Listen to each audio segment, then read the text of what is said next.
Ladies and gentlemen, welcome back to the channel. Today we've got another UFC preview and predictions for this weekend's card. Actually, this Wednesday's card between Michael Chiesa and Neil Magny. Of course, that is the main event. I'm recording this on Friday night, so I do not know what happened in the Max Holloway Calvin Kattar fight. That fight's going to happen in about 9 hours from when I'm recording this, so I don't know what happens. Maybe Calvin Kattar knocked him out in the first round. Maybe Max Holloway, I don't know, puts on a really good show. Max Holloway's weight cut, by the way, real quick, looked terrible. Like, that interview with Akhmedov was terrible. But on to Wednesday, we have a really good fight card. 14 fights here on this card on a Wednesday. It's early in the morning, so yeah, it's a weird time. I think it's at, what is it, 9 Eastern? Oh my goodness, in the morning.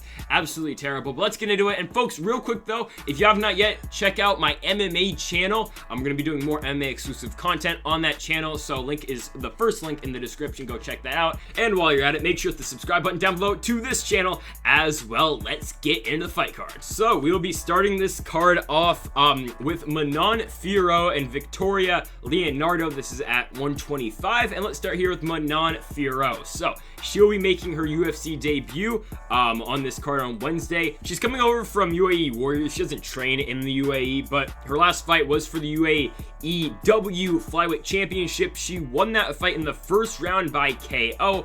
She fights out of France too, so she's got an overall record of 5-1, a very good stand-up fighter. She's very good on the feet, man. Throws a lot of shots, very heavy power for a 125 pounder, and that's basically what you got to look out for in this fight. Her first loss and her only loss was in 2018. It was her first ever pro fight over in Cage Warriors, and it's not a bad loss. A split decision loss to Leah McCourt, and she's fighting Bellator now. She's 4-1, doing really well in Bellator, so it's not a bad loss at all, actually. And it's a split decision loss to a Bellator fighter. Not that bad at all. So yeah, you gotta watch out though for the heavy power from Fiorot. And now let's talk about our opponent here in Victoria Leonardo. So yeah, Victoria Leonardo just got her contract from the UFC. In her last win, it was on the Contender Series. She beat Chelsea Hackett in that fight, and Chelsea Hackett from, I do believe, Australia or was New Zealand, one of the two. My apologies. It was Australia, okay. But Chelsea Hackett, 21 years old. She's a big prospect coming over from Australia, undefeated. She was supposed to win the fight. I mean, that fight was kind of set up for her. But Victoria Leonardo, of course, former fighter in Invicta. But yeah, so Chelsea Hackett's supposed to win that fight. First round looking pretty good for Chelsea Hackett. At the very end of the first round, though, Victoria Leonardo does get her to the ground. And then in the second round, it's looking like it's going to be more the same. But then eventually, again, Leonardo gets the fight to the ground, and she finishes Chelsea Hackett on the ground. What we found out in that fight is that Chelsea Hackett just really wasn't ready for the UFC at that point, and she doesn't have a ground game. Victoria Leonardo, we kind of found out, though, her stand-up game's not very good because Chelsea Hackett dominated her on the feet. And I mean, but credit to her, Victoria Leonardo dominated Chelsea Hackett on the ground.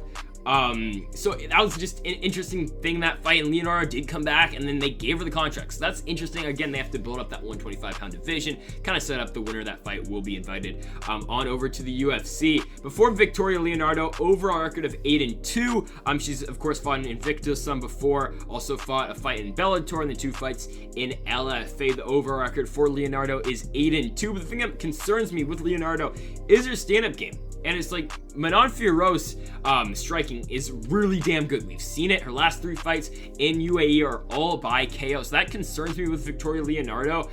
Yeah, I know her ground game is very good, and we really don't know much about Fiorot's ground game, but I'm actually going Manon Fiorot in this one. I just don't, what we saw in Victoria Leonardo's fight just wasn't great. And yes, maybe is it Chelsea Hackett's stand-up game is very good? Yeah, potentially, but Chelsea Hackett, only 4 pro fights. She's 21 years old. She's only been in the sport for 2 years, and that's just concerning for Victoria Leonardo. Yeah, she hasn't been in the sport for that long either. But again, I think the stand-up game is going to be too much. Manon Fiorot's striking, she has a lot of power behind her hands, man. And yes, if Leonardo can get this fight to the ground, she's going to have a good chance, but it's just the unknown. We do not know much about Manon Fiorot's ground game, so I'm just going to take what we know, and it's Fiorot's striking is very good. Leonardo's striking, not that great, so I'm going with the Manon Fiorot.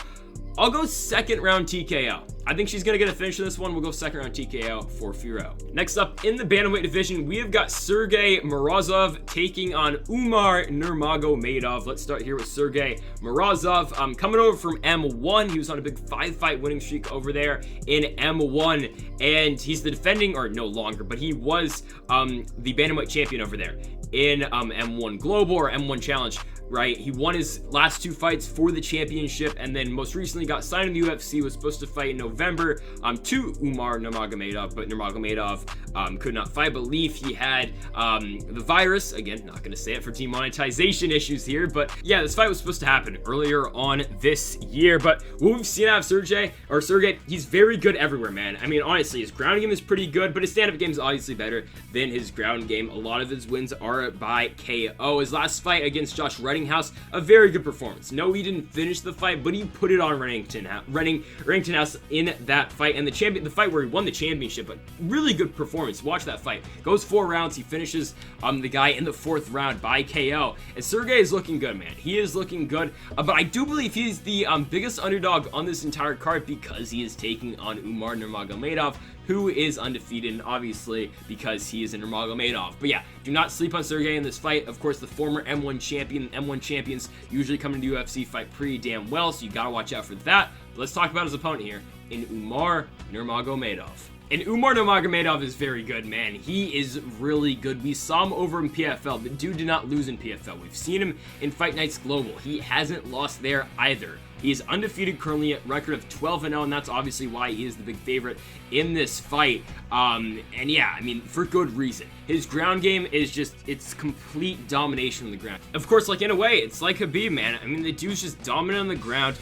His submissions are amazing, man. He'll get on top, he'll look for a finish, and he usually gets them. He usually does. His last fight was in 2019, so we did take the entirety of 2020 off, but he was supposed to fight Hunter Azur on UFC 249. That fight got canceled. He's supposed to fight Nathaniel Wood, which would have been a really good fight right there, and he's supposed to fight Sergey, obviously, right, in November. So none of those fights happened, or October, excuse me. None of those fights actually happened. He was scheduled 3 times, but none of them happened. Now, of course, he is getting Sergey on Wednesday night. But yeah, for Umar Nurmagomedov, the submissions are huge. He'll get on top, he'll find back. I mean, it's just incredible the way the man grapples. It's just the classic, right?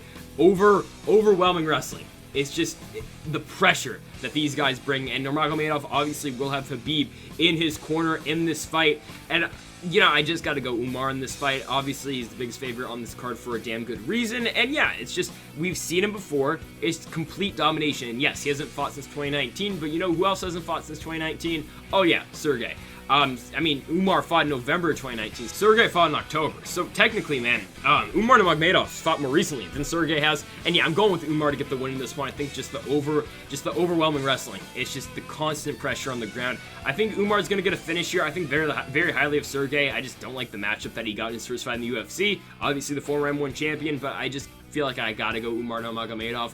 I'll go 3rd round submission win for Umar. So next up at lightweight, we have got the former Cage Warriors fighter here in Mason Jones, the former Cage Warriors champion in Mason Jones, taking on Mike Davis. So let's start with Mason Jones. Last fight against Adam Proctor was just a couple months ago in September of 2020. He beat Proctor by KO in the 1st round and won the vacant welterweight championship over there for Cage Warriors. Obviously now he has dropped the title because he's heading over to the UFC. But yeah, I mean, Mason Jones' run in Cage Warriors was very good. He went for the double champions thing. He fought at lightweight and welterweight. Most recently, the last fight was at welterweight, but of course, now this fight is at lightweight against Mike Davis. But yeah, so he won the lightweight championship for Cage Warriors, and he went up. Next fight, took the welterweight championship as well. Both fights were for the vacant title. Won them both, and now they are both vacant again, or he just vacated them, obviously. And yeah, Mason Jones, a very good all-around fighter.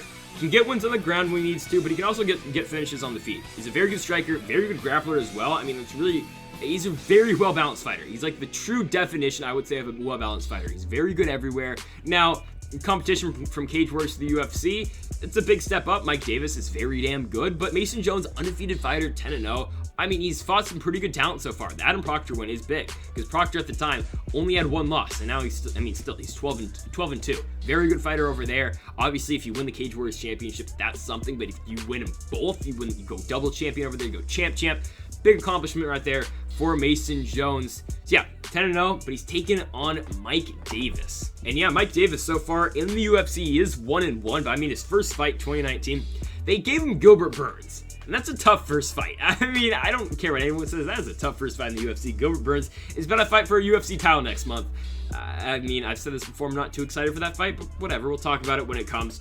And then, yeah, second fight for Mike Davis in the UFC, Thomas Gifford won that fight by KO in the third round. That was in 2019, though. That was in October 2019. That was Joanna versus Michelle Waterson. It has been a while for Mike Davis fighting. He's supposed to fight Giga Chikadze once in February of 2020, and then the other one was, I believe, in May. So he's supposed to fight him twice. He's supposed to fight him in Jacksonville, the Overeem Harris card.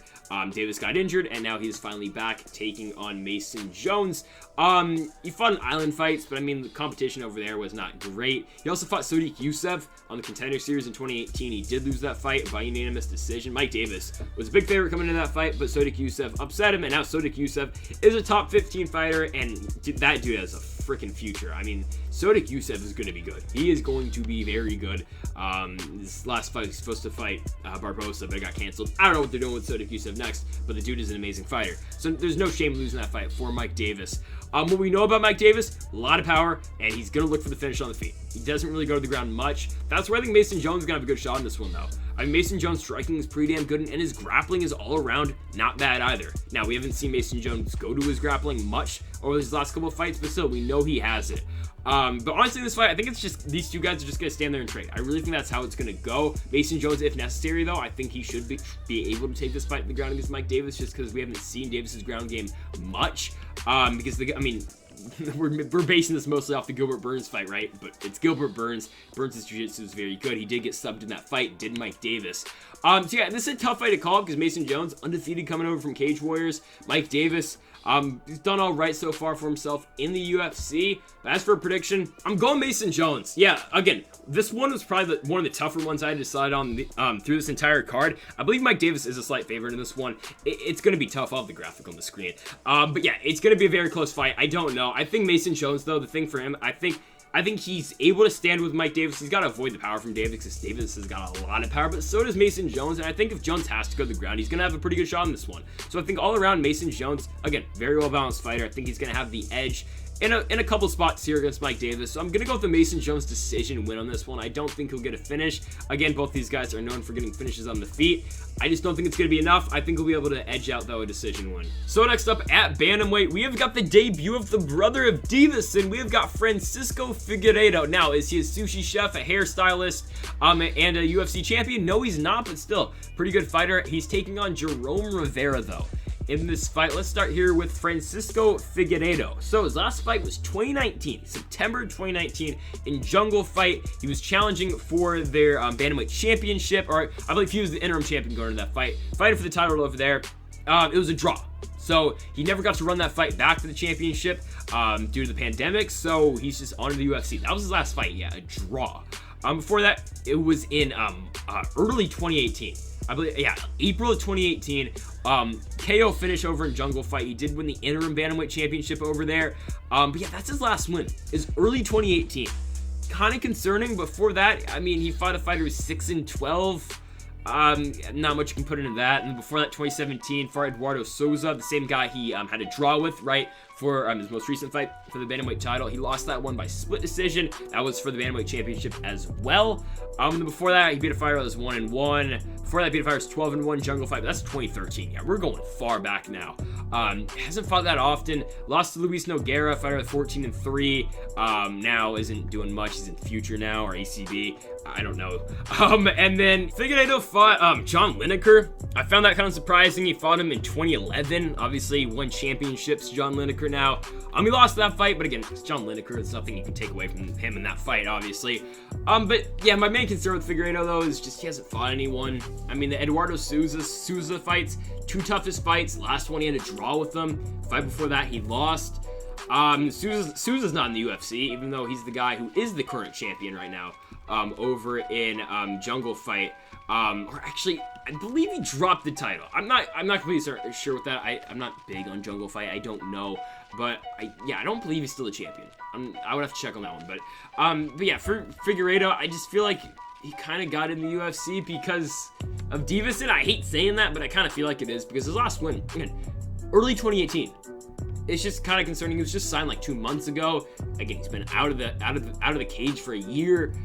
Yeah, it's going to be an interesting fight. We don't really know much about Francisco Figueiredo because he just levels the competition he's fought. His jiu-jitsu is very good, and that's really about it. So let's talk. I mean, obviously his striking is pretty good too, but I mean, we don't know much. We know his jiu-jitsu is good, and we don't know anything else. So let's talk about his opponent here, though, in Jerome Rivera. So Jerome Rivera's last fight was against Tyson Nam. Interesting fight. It was the first fight in the Apex, I do believe.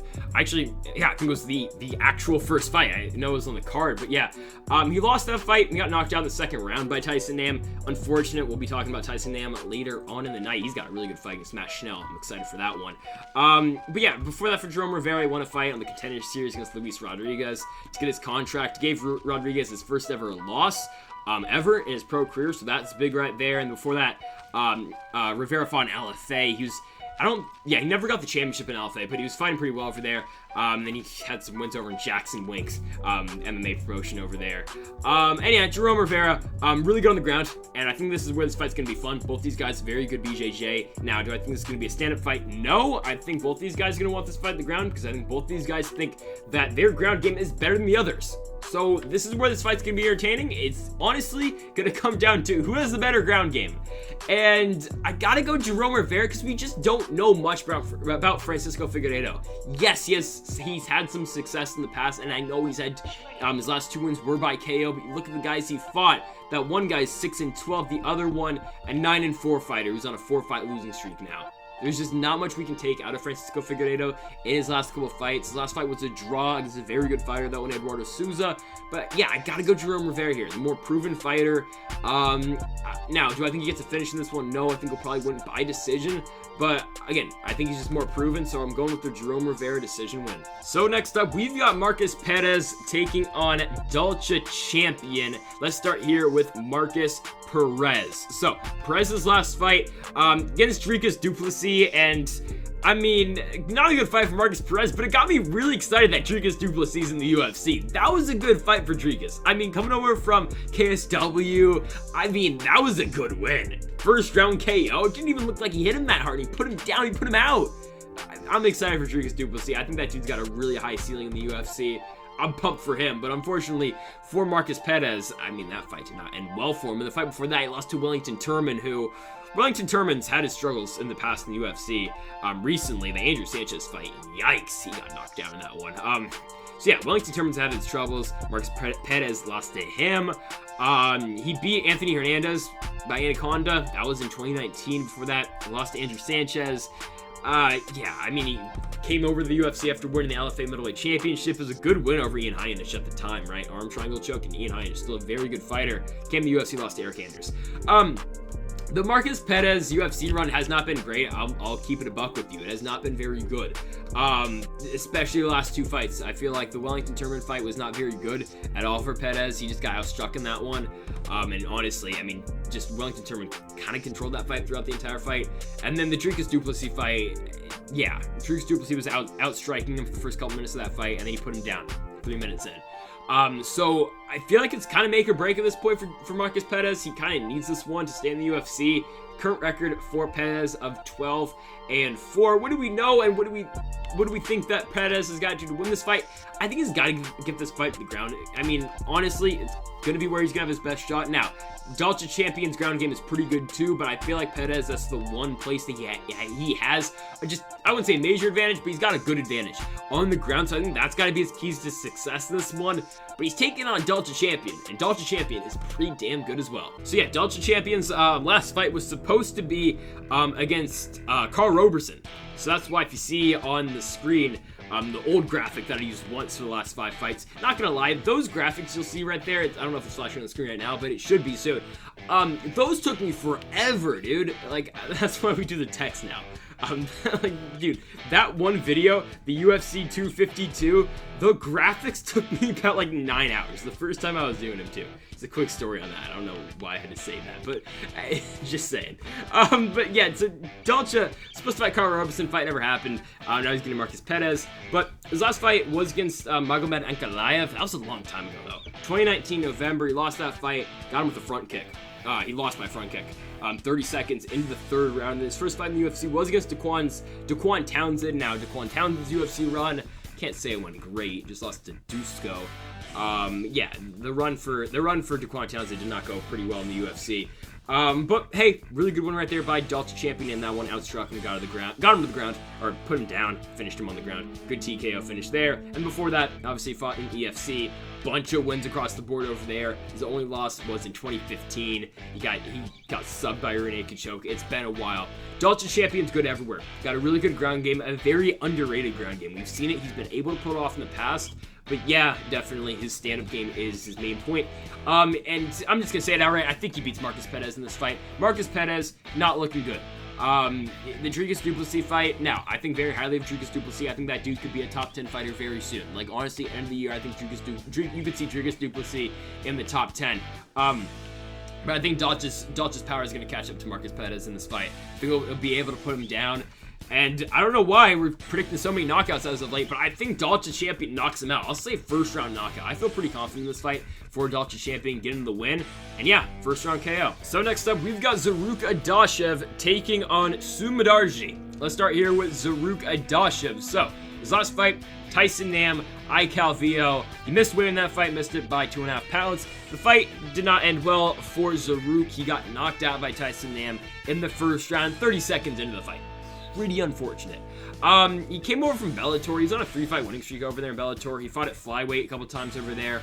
Went back up to bantamweight for the Tyson Nam fight. Obviously, this fight with Mudaerji is back at 125, so he finally gets to go in a fight at flyweight. The problem is he missed weight though against Tyson Nam, so it's interesting. He missed weight by 2.5 pounds. He's got to cut all the way back down to 126. Another thing, gonna have to wait and see what happens with the weight cut.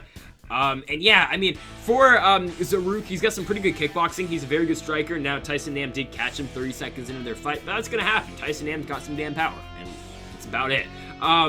He got subbed in his first fight. It was in 2015. I mean, it was in Ring of Combat in 2015. Not much you can put into that. Took 3 years off of fighting, came back, and started fighting again, obviously, in Bellator. He's a really good kickboxer. Has a lot of wins over there. But yeah, I mean, the Tyson Nam fight, again, it's just a really small sample size. We don't know what the hell Zaruk brings to the table here in the UFC. The Bellator fights were good. Got 2 finishes out of his 3 fights in Bellator. But I mean, Mudaerji is last fight incredible. So let's talk about Mudaerji. So another one, just gonna keep it straight up with you. I think Mudaerji runs right over Zaruk in this fight. Nothing against Zaruk, but like, dude, the inexperience here.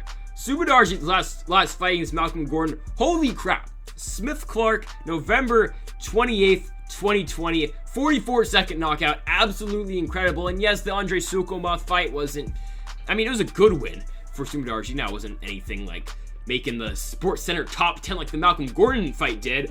By the way, Sports Center covering the UFC, like, honestly just like hurts my head. Like, they tried to pronounce Mudaerji's name, they couldn't.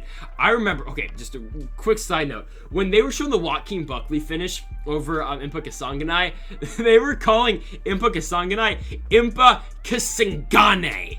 Just want to put that out there. Just watch some Sports Center whenever they play UFC. They butcher the name so hard. Like, I remember when Dustin Poirier was going to fight Khabib Nurmagomedov, they were calling Dustin Poirier like Dan Poirier. It's bad, dude. They do not know how to cover UFC. It just kind of makes me want them to go back to Fox, but whatever. We're on ESPN now. We got to pay $5 a month or $6 a month for ESPN Plus to watch fights. It's unfortunate, but Mudaerji, of course, the Andrei Sukhomov fight wasn't bad. The Malcolm Gordon fight, absolutely incredible. The knockout in the first round. The Luis Smoko fight wasn't his best performance. It was at bantamweight, and obviously he is a flyweight, so it was a loss. It was in China, it was in Beijing. The Sukhomov fight, again, was at bantamweight as well. But his first fight back at flyweight was a very good one, the Malcolm Gordon fight. And yeah, I think it's going to be more of the same. Now, do I think he's going to knock him out in spectacular fashion in the first 40 seconds, like Tyson Nam kind of did to Zaruk?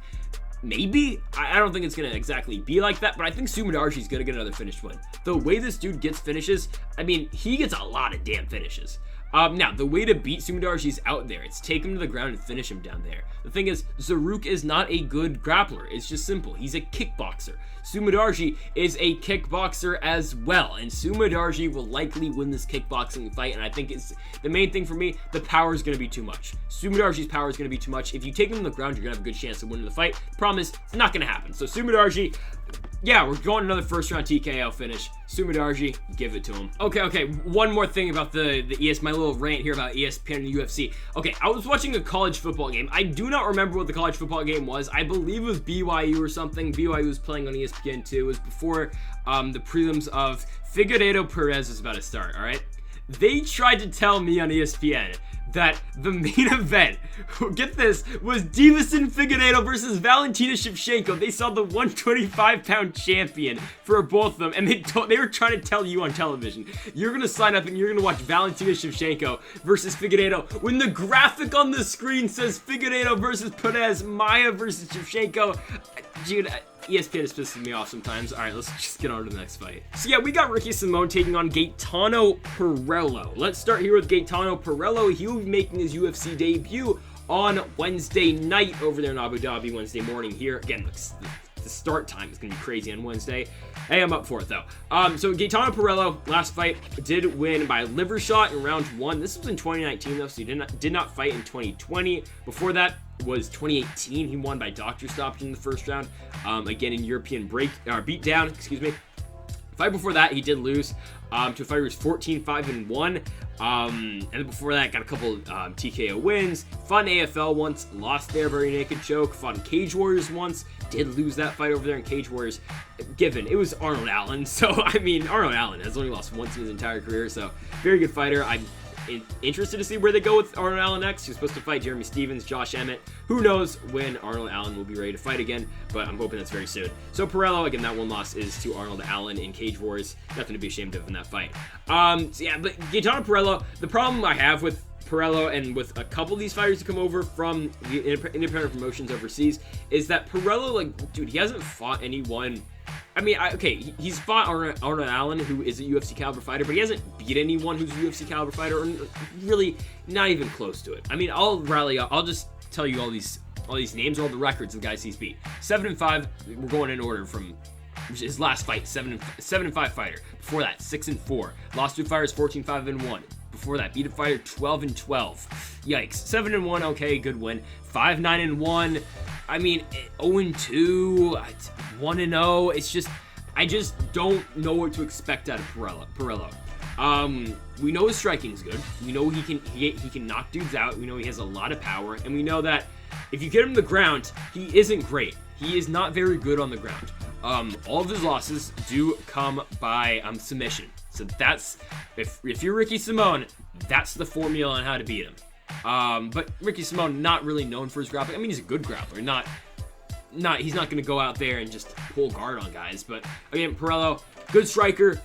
If you get him on the ground, you're going to have a good chance to win the fight. Let's talk about his opponent, though, in Ricky Simón. So yeah, I like this matchup for Ricky Simón, though. And I feel like it's just, you're kind of pushing Pirrello in the spot very early. I know Ricky Simón was supposed to fight Brian Kelleher on this card, or on the fight card, or it's going to happen tomorrow, the Max Holloway commentator fight, right? I know that fight, he was supposed to fight Brian Kelleher there. I mean, Gaetano Pirrello, nothing against the guy, but Ricky Simón's a top 15 fighter. I know he's not officially in the UFC rankings, but if they did a top 20, he'd be 16. I mean, it's that simple. Ricky Simón's a very good fighter, and I just feel like this is just a really tough fight for Pirrello. Ricky Simón, don't forget, his last fight, he beat Ray Borg. And I know Ray Borg's not in the UFC anymore, but he beat him by decision, split decision, but still, he got the win there. Before that, he lost to Rob Font, but Rob Font's looking like he's like a top 6 fighter now. Rob Font is very good. He just beat Marlon Moraes. Think about that. And then before that, the Uriah Faber fight. All right, you had to go into Uriah Faber's backyard. You had to go to Sacramento to take on Uriah Faber. Again, for some reason, that was not the main event. I don't get it, but whatever. Simón lost that fight. He got dropped very early in that one. It was probably his worst performance to date because it was his first loss. I mean, our second loss. And yeah, he just got dropped immediately. Uriah Faber did the handstand and whatever and got him. Finished him on the ground. It was an impressive win for Uriah Faber. He was back, and he lost to Pirrello. And is Faber done? Like, I mean, thinking about it now, like, he just lost to Pirrello. I mean, he lost the champion. I think Uriah Faber still got it. Now, is he ever going to make another title run? I doubt it. But hey, give me the 4th fight with Dominic Cruz after Dominic Cruz beats Casey Kenny. Oh, spoiler alert right there. I think Dominic Cruz probably beats Casey Kenny. That fight's in, 2 months? We'll get to it when it happens. But yeah, Ricky Simón lost to Uriah Faber there. Got a couple wins in his start in the UFC. Beat Merab Dvalishvili. That was the weird fight where I just... You got to go watch it. I don't know how to break that one down for you. It was the guillotine. It looked like Morozov was out, but he really wasn't. Yeah, a lot of controversy in that fight. Like, the horn already rang, and it was a good fight, don't get me wrong. It was on a fight night. It was Barbosa and Lee, over in Atlantic City, New Jersey. You just gotta watch the fight. It's weird. Just watch the ending. I know it's on YouTube somewhere. I think the UFC on Fox, YouTube page put it up. It's just a weird finish. And that was his first time in the UFC. Beat Mudaerji. He came over from LFA, did Ricky Simone, the former LFA bantamweight champion. He also found the Contender Series as well, and if you couldn't tell, I'm picking Ricky Simone to win the fight. Now, do I think he submits Pirrello in this one? Maybe. I think he probably wins a decision, though. I think all around, man, Ricky Simone's the better fighter. And yeah, this could be a good upset pick here for Pirrello, just because Ricky Simone's fight, it was training and having an entire camp for Brian Kelleher. He's supposed to be fighting Brian Kelleher in September, then in January. Fight doesn't happen. Fighting Pirrello now, but I still think Ricky Simone's got this one. I think all around he's the better fighter. So I'm going with the Ricky Simone decision winning this. So the next fight is Akhmedov and Tom Breese. I just talked about this fight a couple days ago. It was supposed to be on the card on Saturday. Didn't happen. Got pushed back to Wednesday. So we're just going to play that right now. Prediction doesn't change. It's basically the same fight. And yeah, enjoy that. I really like this fight at middleweight. We've got Akhmedov taking on Tom Breese. I think this is a really good fight. We're going to start with Akhmedov here. In his last fight was a co-main event spot to Chris Weidman. He did lose that fight. It was a good fight, though. Weidman won the first round, Akhmedov won the second one, and then Chris Weidman 10-8'd him in the third round. Both guys were exhausted, but for good reason. A lot of people were hating on that fight. A lot of people didn't like the fight. I thought it was a very good fight. And yeah, Chris Weidman and Akhmedov were worn the hell out in the third round, but it's gonna happen. That style of fighting, constant wrestling, constant pressure, it is tough to wrestle for 15 minutes straight. I mean, it really is. It's tough to wrestle for 5 minutes straight. And that's what Weidman and Akhmedov did. Just pure grappling for the most part. Akhmedov did hit Weidman with a couple of shots, kind of tested the chin a little bit, because we knew Akhmedov is a very good counterpuncher. He'll sit and he'll wait. And I was, I picked Chris Weidman in that fight, but I was scared that, Weidman's gonna get caught, Akhmedov is gonna catch him and then put him down, because we know about Chris Weidman's chin. Now he's going to fight Uriah Hall. Actually, not a bad fight for Chris Weidman. We'll talk about that fight in a month. But yeah, Akhmedov did lose that fight by unanimous decision, but not a terrible fight, honestly. And before that, he beat Ian Heinrich by unanimous decision, beat Zach Cummings by unanimous decision, beat Tim Boach by unanimous decision, had a draw against Marvin Vettori. I believe I messed up the graphics, so if it says he doesn't have a draw on his UFC record, he does. I forgot that, my bad. But he did have a draw against Marvin Vettori over on UFC 219, Cyborg Home. Before that, beat Abdul Razak Al Hassan by split decision, and beat Kyle Noak by unanimous decision as well. Before that, lost a couple fights, won a couple fights. Akhmedov's been in the UFC since 2013. His first fight was in November that year, and it was on Belfort Henderson 2 over in Brazil. Hey, he won Fight of the Night on the card. And yeah, Akhmedov over a record of 20 wins, 5 losses, and 1 draw. And we know he's a really good wrestler. Former Sambo champion over in Dagestan, and he's got really good submission skills. But you can't forget about the power. Akhmedov possesses a lot of power in his hands. He'll wait and he'll catch you with the big counterpunch. Now, has he done that recently in the UFC? No, he hasn't knocked out a guy in the UFC since that first fight over on the Belfort Henderson card in 2013. But you just gotta watch out for it. He's got really good power, and sometimes he uses striking to set up the takedowns, and it works. So you gotta watch out for that for Akhmedov. And again, we know how good the wrestling is, but he takes on a really tough opponent in Tom Breese. Now, Tom Breese's last fight was KB Buller. That was my big Hail Mary, long shot, underdog pick. It didn't work. KB Buller got completely dominated for the first minute that the fight happened. Tom Breese, pure masterclass in that fight. Put away KB Buller in the first round. Before that, for Tom Breese, he did lose to Brendan Allen, but Brendan Allen is very good. Did lose to Sean Strickland recently, but he got TKO'd in that fight with a big elbow on the ground by Brendan Allen. Before that, Tom Breese did beat Dan Kelly by TKO, lost to Sean Strickland before that by split decision over on UFC 199, Rockhold and Bisping. And before that, beat Keita Nakamura by unanimous decision over in London on the Silva Bisping undercard. And then a couple fights when he came to the UFC. First fight in the UFC was in May of 2015 on Carlos Condit and Thiago Alves over in Brazil, and Carlos Condit, of course, is fighting later on in this card. Tom Breese started his career 10-0 before running into Sean Strickland, and of course, the second loss is to Brendan Allen. So, I mean, two losses that are, they're not bad losses at all. Two guys who are very good right now in the UFC. And KB Buller win, yeah, KB Buller, what do we know about KB Buller in the UFC right now? Not much, because he lost that fight against Tom Breese. Again, Breese was completely outclassed in that fight. Dan Kelly, what has Dan Kelly done recently? Yeah, wait. He hasn't done anything. Dan Kelly has not fought since he got TKO'd by Tom Breese over in Liverpool. I believe, yeah, he's not even in the UFC anymore, so I don't know where Dan Kelly's gonna fight, if he's gonna fight anymore, who knows. The other one, Keita Nakamura. Keita Nakamura has not fought in the UFC. Did he fight? Oh, no, he did fight in the UFC after the Tom Breese fight. I forgot. He fought a lot. But then, yeah, eventually he just got dropped by the promotion. Now he is in Ryzen. Just lost to Lorenz Larkin his last fight over there in Japan, in Saitama, Japan. And the other wins in the UFC for Tom Breese haven't been that incredible, just name value-wise. But now the performances have been very good. The Katie Bowler fight was very good. It was just a welcome to UFC fight. Tom Breese beat him up. Now, the wrestling for Tom Breese is not bad. He's okay on the ground. He hasn't gotten a finish on the ground in the UFC so far. His first couple fights in Bama and England were all by submission for the most part, so we know he's got the ground game. Now, against Omar Akhmedov, a guy who just really overwhelms you on the ground, who pushes a really high pace, it's going to be tough to do so, and honestly, that's why I think Omar Akhmedov wins the fight.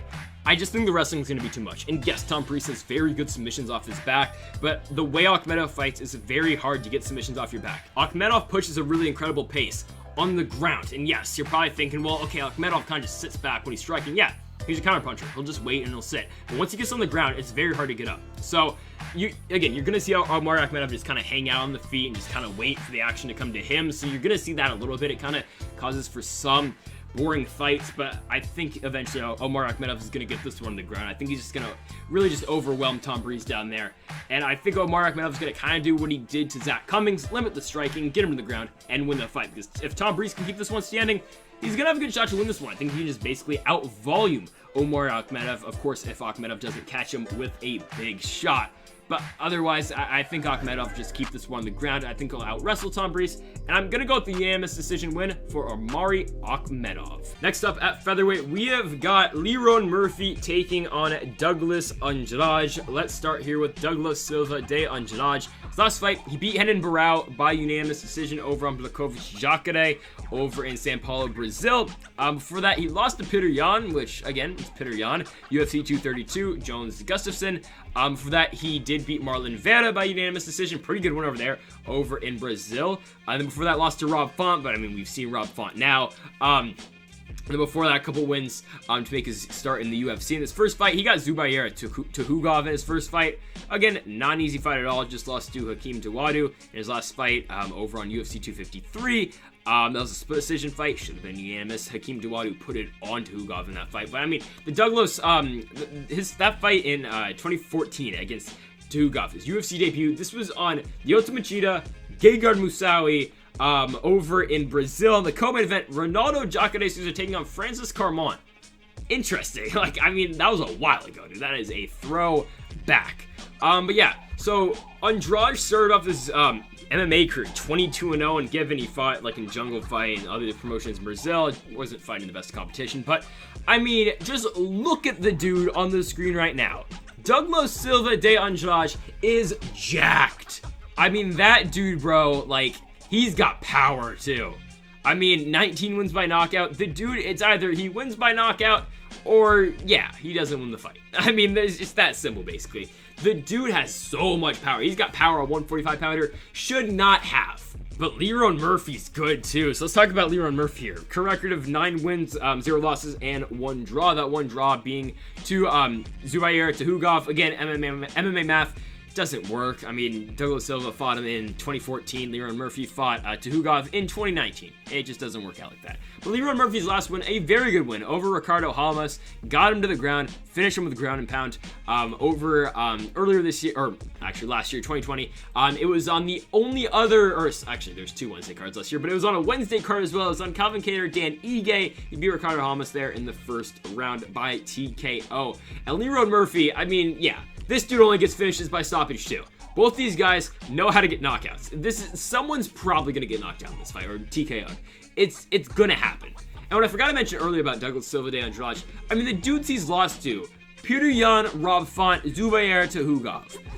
The guys he's beat: Renan Barão. Okay, it's the tail end of Renan Barão's career, but Marlon Vera, Chito Vera at this point, very good win.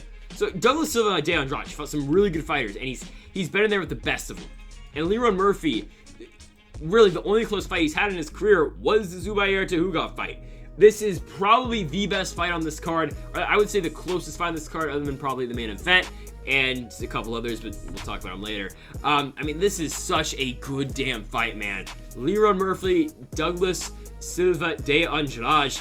And I know Leron Murphy's a big favorite in this one, but I'm going with Douglas Silva de Andrade. Dude, I just like what he brings to the table. The dude's got so much damn power. Like, if he hits you clean, the fight is over.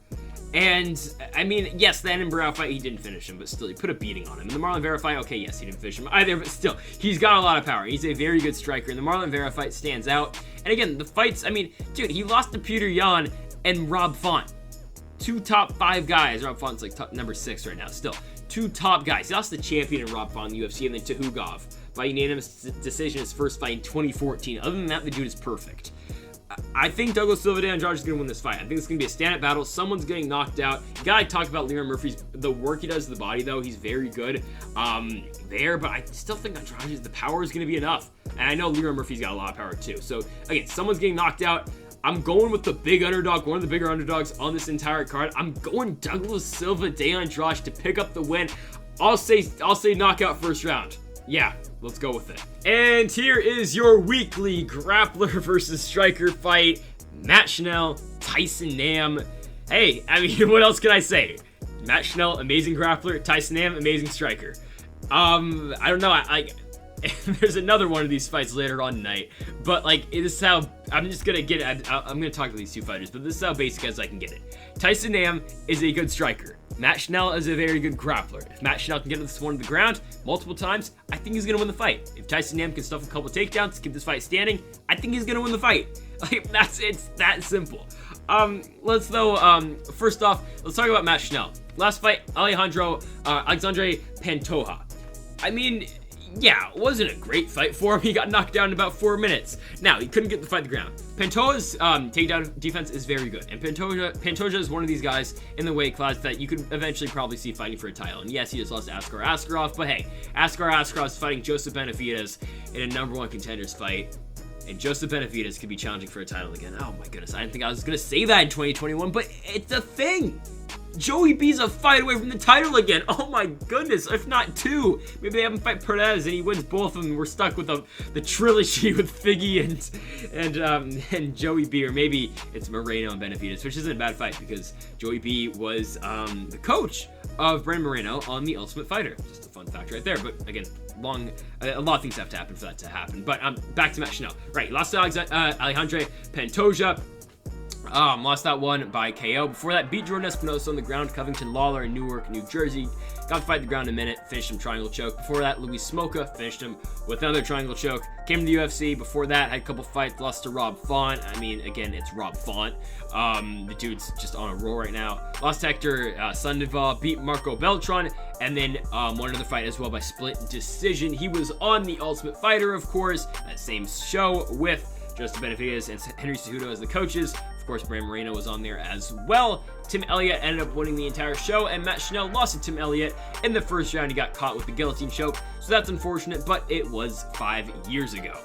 Matt Schnell was on a big 4-fight winning streak until he ran into Pantoja. But Pantoja, again, one of these top guys in the weight class now. Also, Matt Schnell is the former legacy flyweight champion of the world, because that's why he was on the Tournament of Champions, because he was the interim champion there, but it works, right? Interim champions are basically just champions at this point. And yeah, over record for Matt Schnell at 14-5. I've already said it. Amazing ground game. If he gets the fight to the ground, I think he wins. That simple. But he's taking on a good striker. And that striker's name is Tyson Nam. Well, Tyson Nam's last fight. Very good. Very damn good. We've talked about it earlier. Jerome Rivera knocked him out in the second round. It was a very good win. Before that, he beat Zaruk. I mean, the dude's on back-to-back wins. He's fighting pretty well. Yes, his first 2 fights in the UFC were not great. Sergio Pettis lost, but Sergio Pettis looks like he's going to be fighting for a Bellator title pretty damn soon. And the Kai Kara-France fight, well, Kai Kara-France, another one of these guys. I know he just lost to Brandon Royval, but he's going to be somewhere around the title picture for a long time. He's just one of those names at flyweight. If you were kept in the UFC during the whole flyweight purge that happened, couple years ago, you're going to be one of these guys that's just going to be floating the top picture for a while. If you're a top 10 fighter at flyweight, like, dude, honestly, the top 10 flyweight is very good. And I think one of the narratives was, well, Figueiredo is just going to be a dominant champion like Henry Cejudo was. I mean, I know Henry Cejudo only defended the title once, but like Demetrius Johnson was, I think Figgy's very good, but I think, like, honestly, anyone's best day they can beat Figueiredo, but Figueiredo, I'd still say if I had to bet my money on it, Figueiredo's beating all these guys in the top 10, but I think all of them have a very good shot against them. And I think a couple months ago, we didn't think that, but the Brent Moreno fight kind of just proved, well, this weight class is pretty damn good. And if you were kept around during that purge again of the flyweight division, one of those guys was Kai Kara France. You know who was cut during that? Sergio Perez. I don't know why I had to bring that up, but he was. But yeah, so Kai Kara France, a very good fighter. That just proves that, I don't know, Tyson Nam fought a pretty good fighter on that night. And Tyson Nam, I mean, the record's 20-11-1. I mean, that's really nothing. He had a pretty rough start to his career. I mean, he started off 12-4, but then he dropped 4 fights, came back, won a couple fights, beat Ali Bagantinov. He knocked out Ali Bagantinov, former UFC title challenger, former UFC pay-per-view headliner against Demetrius Mighty Mouse Johnson, knocked him out over in Fight Nights Global. Eventually got the call out of the UFC, lost to Zaglas Zamagulov. When is Zaglas Zamagulov fighting? I don't know. I think he's fighting on the next card. I'm not sure. I know he's supposed to fight on Fight Island. Hopefully he's fighting soon. I'm really excited to watch the Zaglas Zamagulov fight. But yeah, Zamagulov did beat Tyson Nam over there in Fight Nights Global, and Tyson Nam, of course, with the record of 20-11-1. I've said it multiple times.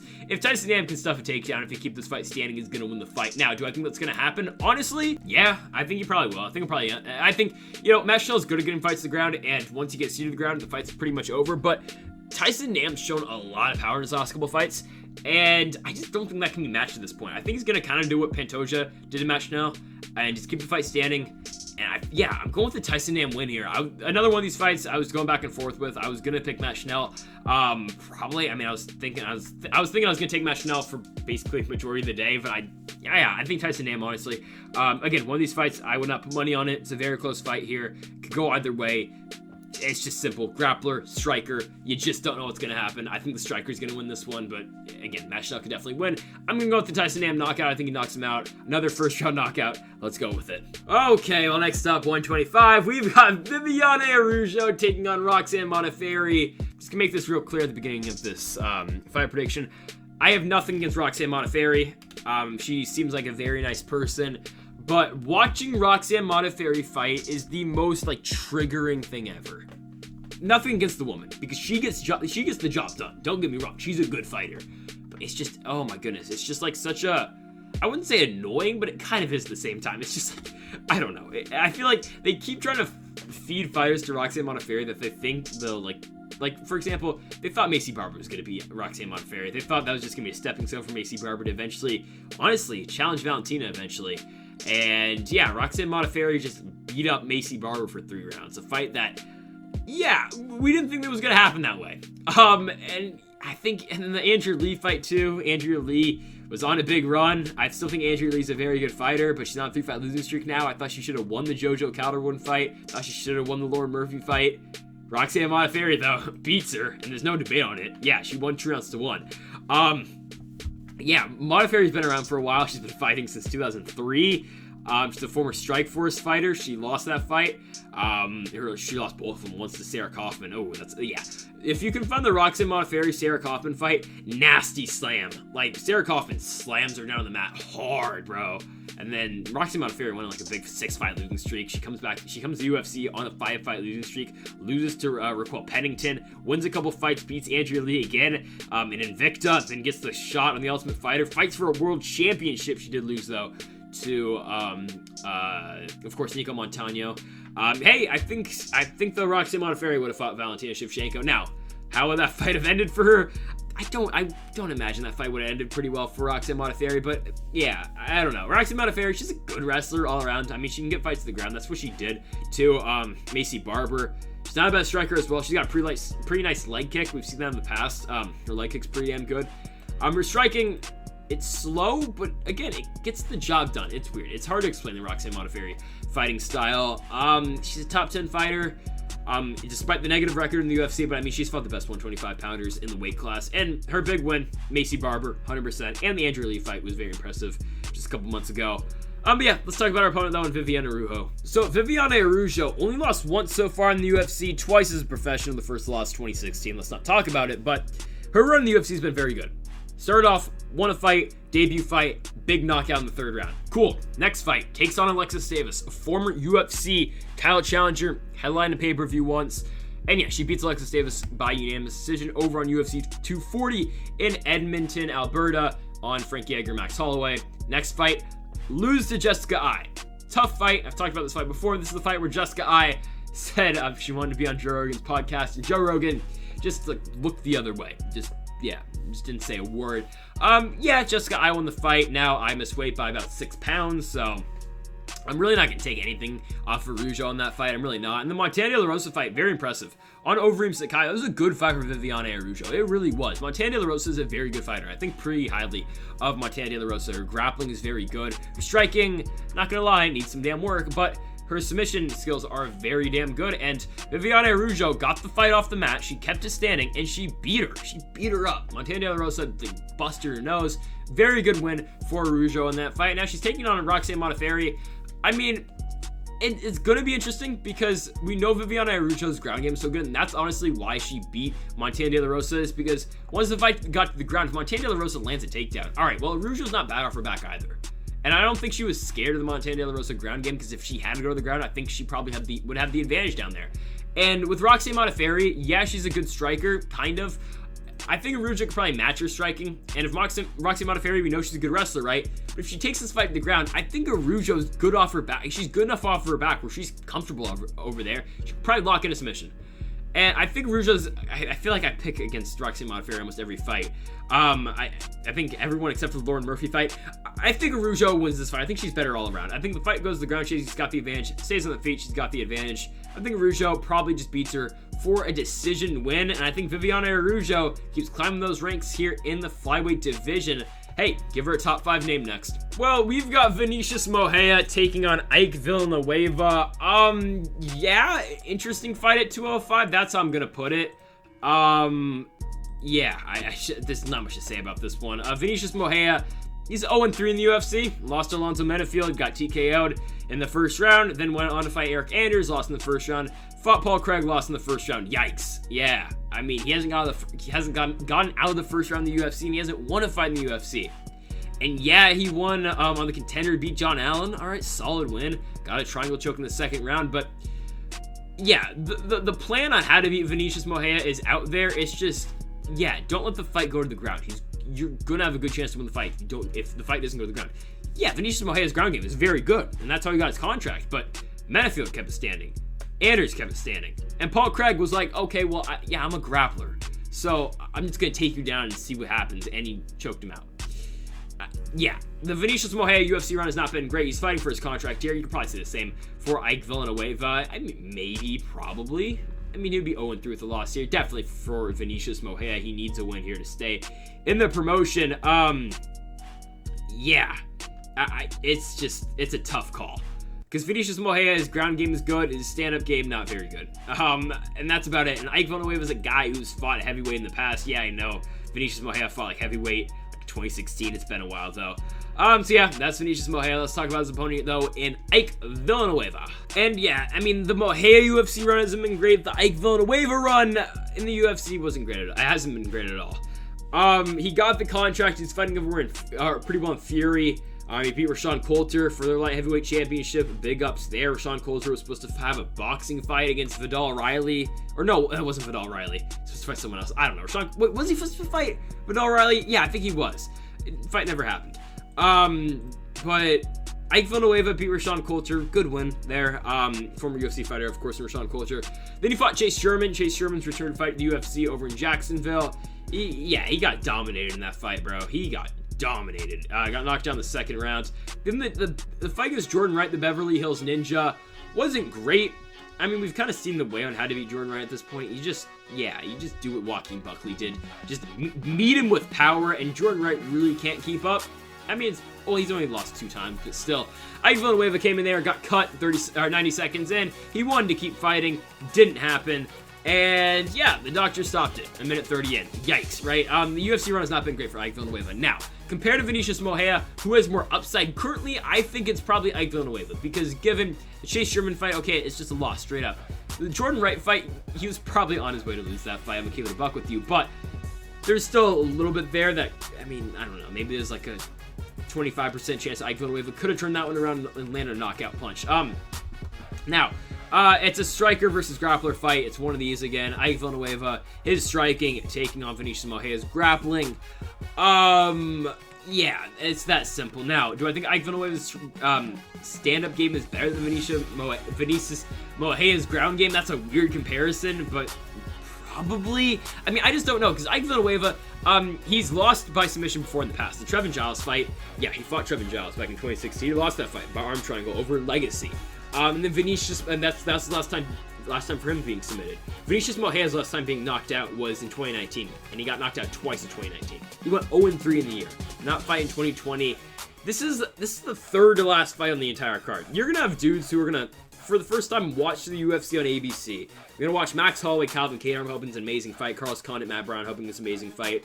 There's a lot of good fights on that card, man. Punahele Soriano is fighting on that card as well. There's some good fights.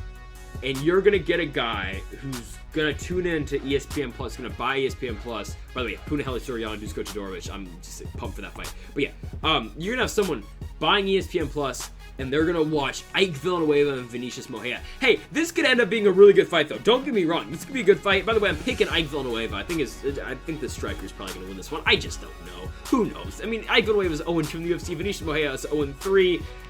I'm just going to go with, well, Vinicius Moreira has been tagged a lot in his UFC career. I think Ike Villanueva is going to do the same. So, I'll go with an Ike Villanueva knockout. I'll say he gets him done the first round. I think Moreira loses 4 times in the first round in the UFC. He's out of here. Give Ike Villanueva another shot. He's 1-2 after a win, potentially. Who knows? Let's just get on to the next one. So, a really good fight here, man. We've got Warlley Alves taking on Mounir Lazzez. Mounir Lazzez coming off that big win over against Abdulrazak Alhassan. And then you got Warlley Alves, who's been away from the octagon for a little bit. And yeah, let's start here with Mounir Lazzez. Last fight was, or he did beat Abdulrazak Alhassan. Now, at the time, a very good win. Still, is it a good one now? I would say yeah. But the thing with Abdulrazak Alhassan, that was when he was coming off a big break from the UFC. He's coming off a win over Nico Price. Took a big break because he had some legal issues to deal with. And yeah, he comes back. Mounir Lazzez beats him. But Abdulrazak Alhassan hit Mounir Lazzez with some big shots in that fight. If we learned something from that fight, yeah, we learned Mounir Lazzez is a very good striker, but we also learned he could take a damn punch, because Abdulrazak Alhassan hits very hard. And now, I know Abdulrazak Alhassan got knocked out by Callis Williams in 18 seconds, but it's okay. Mounir Lazzez, good one there. First fight in the UFC, by the way. Co-main event spot. He gets another co-main event spot now against Warlley Alves. Before that, he's fighting in UAE, Phoenix, a couple other promotions, Brave. The fight I want to talk about, though, is the Sasha Planitnikov fight. Over on UAE Warriors 2019, co-main event over there on their card. He knocked out Sasha Planitnikov in the first round. And Sasha Planitnikov's last fight in the UFC was a very good win over Louis Kosi. It was a very good win, man. And Mounir Lazzez just didn't have any problem with him. And I think Lazzez has got a very high upside in the UFC. I think this is probably going to be a Dana White If You Don't Know Now You Know fight. There's a lot of them that could be on this card, honestly. I usually make my predictions for If You Don't Know Now You Know. I'll do it right now. I think definitely I think Dana will probably want to introduce Francisco Figueiredo, so I think we'll get that on If You Don't Know Now You Know.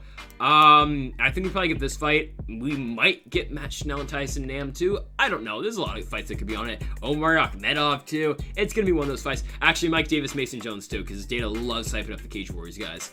I don't know, and the main event is an amazing fight too. We'll get to that in a couple minutes here. But yeah, for Mounir Lazzez, of course, current record of 10-1. Lazzez, very good striker. If that wasn't on display in the Abdulrazak Alhassan fight, I don't know what was. The dude stood there and struck with Abdulrazak Alhassan. He waited for Alhassan to tire himself out. He waited for Alhassan to throw the big overhands. Waited for Alhassan to overthrow himself. And Mounir Lazzez picked his spots in that fight. Fought a very technical fight, but it was a very good fight too. It was a very entertaining fight. So I wouldn't say it was a technical fight, but he waited, he picked his spots, and he won 5-9 in that fight. And it was a very good win. He was a very big underdog in that fight. And I really like where Mounir Lazzez is going. His striking is very good. And it takes I mean, I feel like with Abdulrazak Alhassan, the reason potentially why he lost the Chaos Williams fight is because he took some bombs from Munir Lazzez, and that fight was only the Chaos Williams fight was only 4 months after the Munir Lazzez fight. Felt like he needed a little more time, but that's Munir Lazzez. Let's talk about his opponent though, in Warlley Alves. So Alves' last fight in the UFC was a loss to Randy Brown. He got triangle choked over on Blakovic-Jacare, and usually that's what Warlley Alves does to other people, but he did lose that fight to Randy Brown. Before that, he did knock out Sergio Moraes. Before that, lost to James Krause. And then we'll go back to his the start of the UFC career, because this is where it gets interesting, right? Okay, so he beats Alan Jouban by unanimous decision. Really good win, right? He beats Nordine Taleb. Good win, guillotine choke. He beats Colby Covington. Now, 2 people have ever done that in their life. There's 2 people walking the face of the earth right now that can say they beat Colby Covington in a fight. One of them is Warlley Alves. Yeah. And then he went on to lose to Brian Barberena and Kamaru Usman. Fun fact, Kamaru Usman has lost to 1 fighter in his UFC or his entire career. It is Alex Caceres' brother. Colby Covington has beat him. And after Colby Covington's lost to Kamaru Usman, and also to one other man, it's Warlley Alves, and Kamaru Usman beat Warlley Alves. Just a weird fight, right? Weird stat right there. And yeah, Alves has fought the best of the best though. I mean, Jouban, Covington, Barberena, Usman, very good fighters there. Sergio Moraes, James Krause, Randy Brown. My problem with Warlley Alves is he hasn't fought in a year, and it seems like he's been around for a while. He's only 30 years old. He did win the Ultimate Fighter Brazil, obviously, a long time ago, in 2014. But I mean, it's just the recent fights, man. Randy Brown, he didn't look that great in that fight. And like, Warlley Alves doesn't get submitted. It's just like, he's very good on the ground. But Randy Brown got him there, and he locked him up in that triangle choke and got him in the second round. And the James Krause fight was kind of concerning. That was in Lincoln, Nebraska, on Gagey Vic. Krause got him. He knocked him out in the second round. And I feel like if Warlley Alves just kind of sits there with Munir Lazzez, because in the Sergio Moraes fight, he was looking for the knockout the entire fight, and he eventually got it, right, in the third round. But if you do that with Munir Lazzez, if you just sit there and take pictures, Munir Lazzez is going to knock Warlley Alves out in this fight. If he does that. Now, I'm not saying he does do that by any stretch of the imagination, but if he does, Warlley Alves is losing this fight. But we'll just have to wait and see. It's like, what Warlley Alves will we get in this fight? I do not know. Will we get the guy who beat Colby Covington, given Colby Covington did have a broken rib in that fight, I do believe. The one he caught him the guillotine like 90 seconds in. So there's that. I mean, Colby said in new interviews that he shouldn't have taken that fight. He needed a payday, so he took it. Didn't end well for him. It was on a pay-per-view card. It was like Conor Aldo, so everyone got a big payday on that card, but still. It was a win, though, for Alves. And at the time, that was his 10th win. He was 10-0, looking pretty good. And then the Barberena-Usman fights. I don't see how Warlley Alves wins this fight. I just think Munir Lazzez's striking is way too good at this point. It's that simple for me. Munir Lazzez, the Abdulrazak Alhassan fight was so impressive. Because no one's ever done that to the point. No one's ever done that to Abdulrazak Alhassan. And yes, Chaos Williams knocked him out with 1 punch. But Munir Lazzez put it on for 15 minutes. No one's done that to Razak Alhassan to this day. Put some shots into Razak Alhassan, and that's why I think he got knocked out so quickly in the Chaos Williams fight. Is because he took that fight less than 4 months after he got knocked out by Lazzez. And I think Lazzez puts it on Warlley Alves in this fight. Do I think he finishes him? No, but I think he puts on a really good performance, a really solid 3-round fight here in the co-main event. I'm gonna go with the decision win for Munir Lazzez.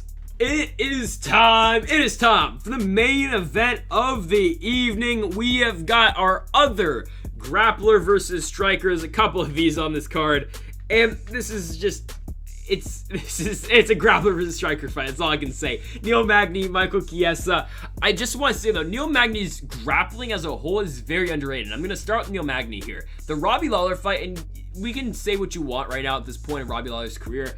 Personally, I think Colby just broke him. I'm keeping it a buck with you. I like Robbie Lawler, but yeah, Neil Magny, Neil Magny just really worked on Robbie Lawler on that fight. On the feet, dominated him. On the ground, worked him, and in the clinch, worked him too.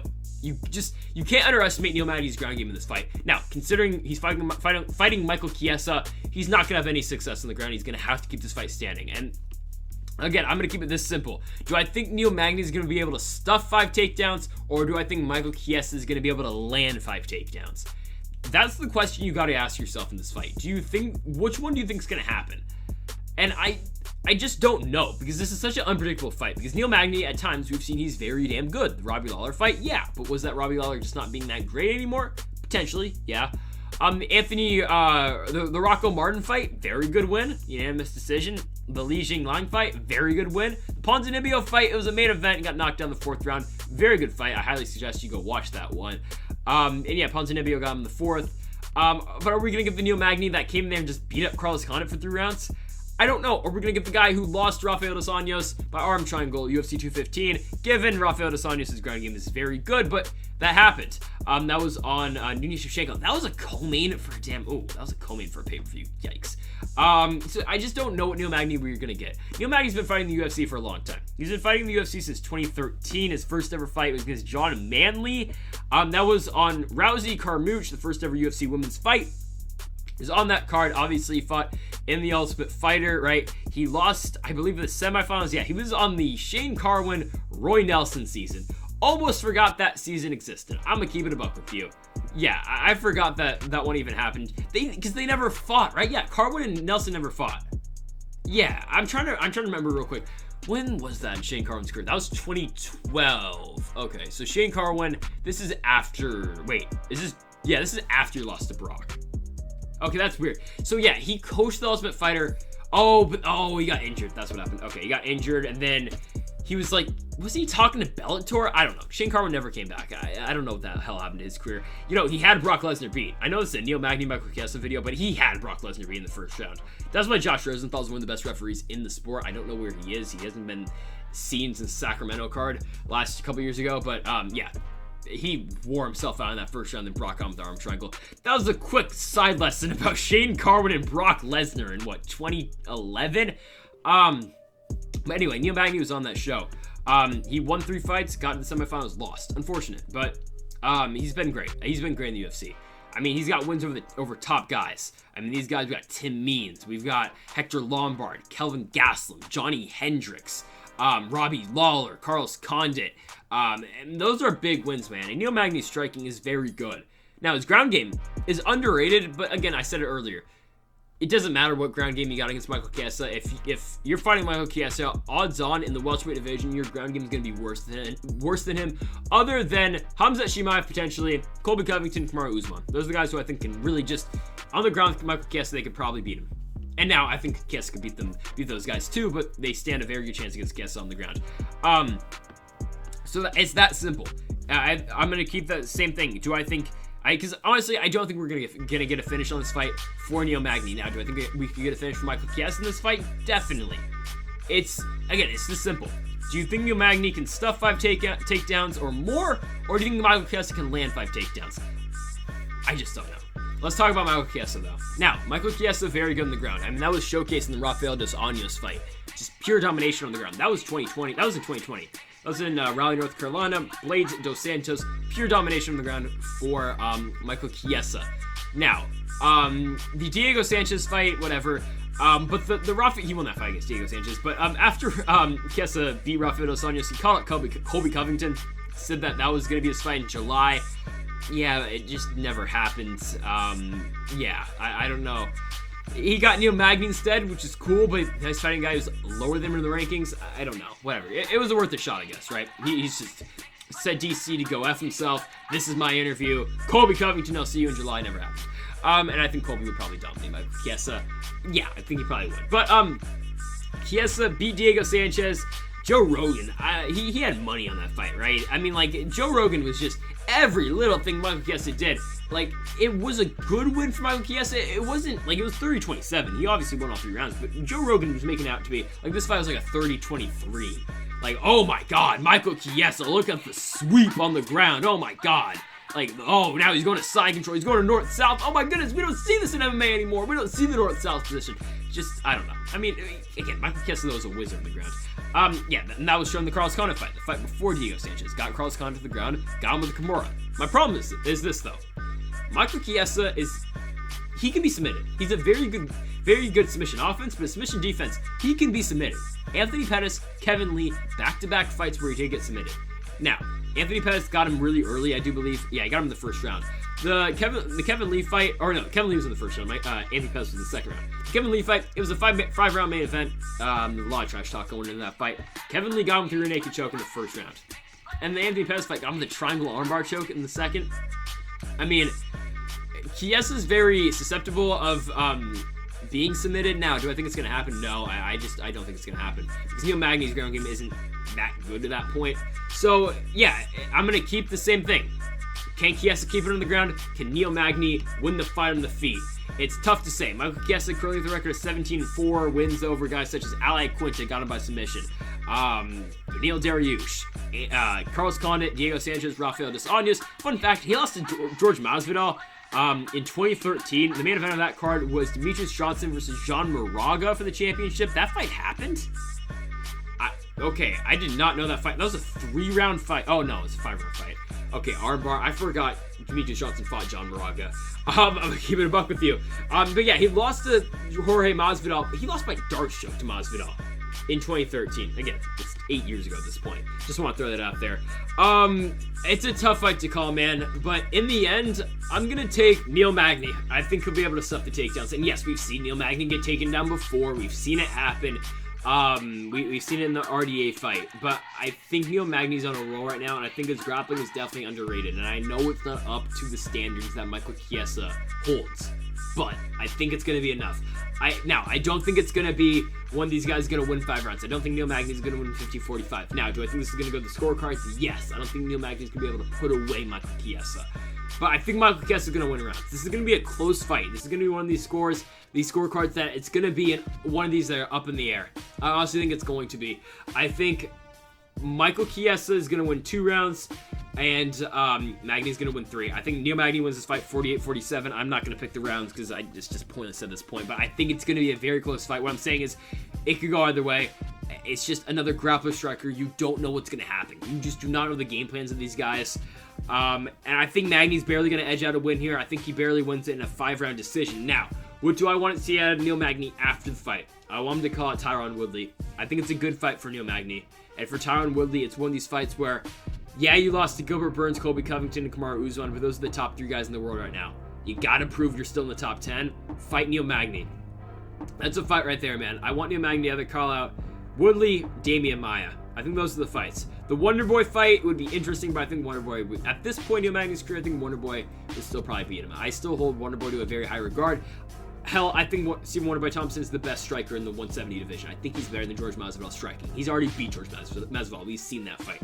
But I want Magny to go out, win this fight. I want him to call out Tyron Woodley. I think that's a fight he could definitely win. Hey, he could go with the Colby Covington trash talking style and say he's going to send Tyron Woodley to the hospital in a stretcher. I still can't believe to this day Colby called that. But yeah, hey, maybe Woodley retires. I don't know. Damian Maia, another fight I would be interested in seeing Neil Magny in. I don't know. We'll just have to wait and see, though. It's kind of like the same fight as Michael Chiesa, though. Magny, of course, Damian Maia, tremendous grappler. Who knows if that fight ever happens? Of course, Michael Chiesa could go in there, win this fight. Now, if Chiesa wins this fight, do not call out Colby Covington. Colby Covington's probably either fighting George Masvidal or the title next. Do a reasonable call out. Call out like Wonder Boy. That's another grappler striker fight. Call out Tyron Woodley. Call out Damian Maia. Actually, give me the Damian Maia fight with Chiesa. That'd be fun. Grappler. I would want to see that fight. And yeah, folks, that will do it for this UFC preview and predictions. This might be the longest one on the channel so far, which I didn't think a Michael Chiesa and Neil Magny video would be the longest video on my channel to date. It might be, I'm not sure, but yeah, this will do it. Thank you all for watching this hour and 12-minute long video. This will also be going up on the Greedo MMA channel, so please don't forget to subscribe to that channel as well. We'll get some more MMA exclusive content on that one soon. And yeah, I'll see y'all in a couple days for Conor McGregor and Dustin Poirier. Oh my goodness, am I excited for that fight card. So again, folks, thank y'all for watching. Make sure to hit the subscribe button down below for more. And Mamba forever.